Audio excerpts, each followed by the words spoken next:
kuna soo dhawaada waraysi aanu la yeelanay Raagi Cabdilaahi Omar oo kamid ah saxafiyiinta Soomaaliyeed ee ka howlgala telefishinka caalamiga ee Al Jazeera qaybta afka Ingiriisiga oo haatan booqasho gaaban ku jooga Hargeysa. Raagi Cabdilaahi Omar waxa uu ka warbixiyay sababta keentay inuu suxufi noqdo ama ku dhalisay. anigu markaan horta dal England baan ku soo koray anigoo 5 jir 6 jir meelahaas ayaan xagga tagay oo iskuuladayda jaamacadda xaggaasan ka soo baxay marka anigu maan filaynin inaan saxafi noqdo anigu waxaan islahaa maaragtay lawyer baad noqon doontaa amba qof business kala laakiin anigu moogtahay reerkayga sida reer walbo kale BBC Somali Service in bala dhageysan jiray marka warka adduunyada waxay ka dhacaya haato Afrika haato bariga dhexe meel walba ayuun baan maaragtay xoog aan rabay maaragtay inaan wararka adduunyada waxa ka dhacaya inaan ogaado inaan barto inaan soo arko indhahayga soo arko marka anigu markaan jaamacadda ka dhiganayay maaragtay courses fara badan maaragtay saxafiyiin waxa soo kale maaragtay may jirin marka anigu just saxafiin waa ku dhacay maaragtay wax aan rabay inaan noqdo may ahayn marka anigu waxaan ku oran lahaa qofkii imaka amba Hargeysa jooga ama dhalinyaro Soomaaliyeed dabada u baxay oo rabay inay saxafiin noqdo moogtay imaka waa wallahi imaka aad uga waa easy imaka in saxafiin noqdo moogtay kamaradaha yar in la iibsado internet baa jira saaji far badan war lagu sii dayn karo imaka Al Jazeera barnaamijka aan maaragtay presenter kaanu ahay witness la yiraahdo inta badani moogtay barnaamijyada internet ku maanu ka helnaa maaha maaragtay shirkado waaweyn oo maaragtay dhulalka gaalaha headquarterkooda ku yihiin maaha maaragtay barnaamijyada laga sameeyay marka anigu waxaan encourage dhiirigelin aad baan dhiirigelin maaragtay siin lahaa dhalinyarada ma haday rabaan saxafiyiin inay noqdaan maaha qof kaliya oo maaragtay Soomaaliya oo baa adduunyada laga ogaan kara saxafiyiin oo maaragtay magac samaysan kara marka sidii anigu dadka u caawin karo waan caawin lahaa wadna sheegtay inaanad markii hore muhiim u lahayn ama aanad ku talagelin aad gasho dariiq nooc ma ku sahlay inaad martid ama suxuf aad noqoto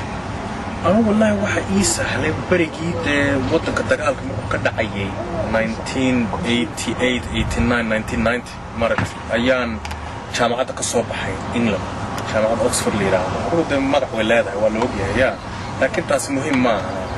anigu barigaa dagaalka wadanka ka dhacay aad looma ogeyn saxafiyiin fara badan oo ajnabiyana may wadanka imanin anigu waxaan rabay wadankayga wax ka dhacay inaan soo arko inaan wax yar ka qoro marka xiriir yar baan la samaystay BBC da World Service ka rajooga barnaamij raada focus on Africa aadna waa loo dhageystaa xagga anigu aan ku iritay anigu Soomaali baan ahay wadankayga wax ka dhacayaan rabaa inaan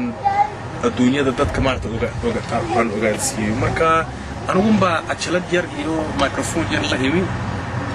typewriter yar oo electric ayaa soo iibsaday xaggaasan ku bilaabay jidka saxafiinta xaggaasan uga galay marka anigu waxaan oran lahaa moogtay imaka Soomaaliya Somaliland Djibouti meel walba mashaakil fara badan ba dadka haysto war weyn iyo war fara badan meesha way ka dhacayaan qofkii rabay inay maaragtay saxafiin uu noqdo oo Soomaaliya ku nool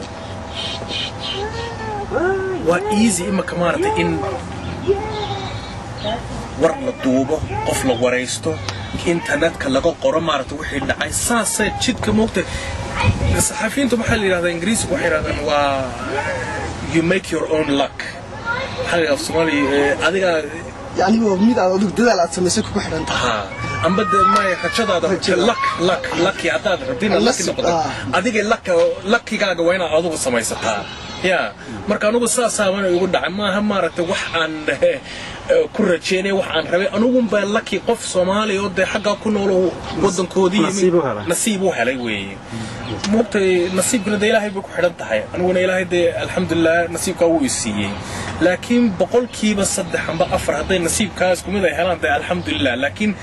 وحن ورا لها إمك قفكي إذن كوكالة كاميرا ده يرقيب سدا إنترنت كده مقالة ما كل صومري إنترنت كافيه جوي بوحان مركا وحي ورقة وحي أدمقشين كقرة سيدا يقف با ما رويترز أم أسوسييتد بريس ولا مقل دونا مقعنا saasaa loo samaystaa moogtahay wixii yaryar bay ku bilaabataa